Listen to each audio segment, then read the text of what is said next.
Je suis Marc Rogaioni Chico, artiste peintre, et j'expose à la maison Absatoussi dans le cadre de l'exposition Neuf, une allégorie de la Renaissance. Alors le 9, comme chiffre symbolique, utilisé dans beaucoup de nos rites et traditions depuis l'Égypte antique. Le 9 représente le symbole de la spirale.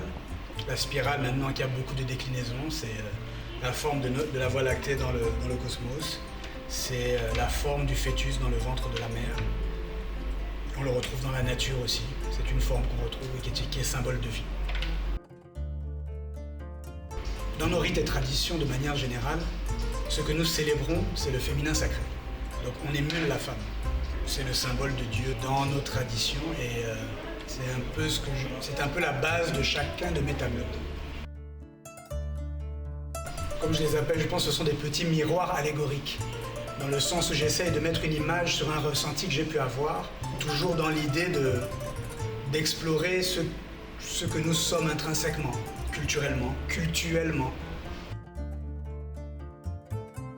Alors pour parler de mon processus de travail, je commence par faire un sketch dans un sketchbook, et à partir de ce sketch-là, je l'importe dans le logiciel de digital painting et je peins par-dessus. Et chaque trait est posé sur le tableau. Je n'utilise pas d'outil de remplissage, je ne fais rien par-dessus une photo, il n'y a vraiment pas de triche dans mon processus. Maintenant, là où je pourrais dire que ce qui me facilite la tâche avec le digital painting, c'est que si un trait vraiment ne me plaît pas, je peux annuler ce trait, ce qui n'est pas possible avec la peinture traditionnelle.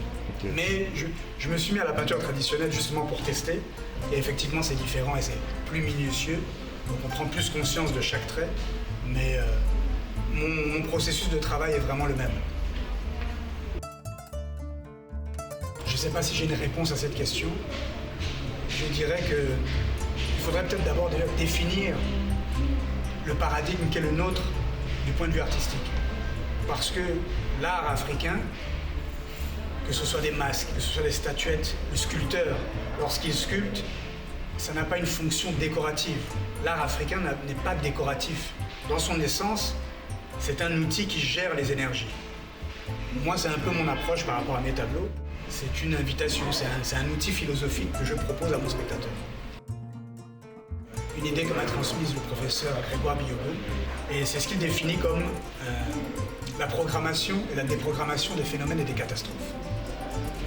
Le monde dans lequel on vit en tant qu'Africain est assez catastrophique depuis les soi-disant indépendances, et peut-être que ces catastrophes ont été programmées. Donc notre rôle en tant qu'artiste, mais pas seulement en tant qu'artiste, chaque individu de la société dans ce qu'il fait tous les jours, en quoi est-ce qu'on déprogramme ces catastrophes dans le but de programmer un phénomène qui nous mène à la recherche d'harmonie.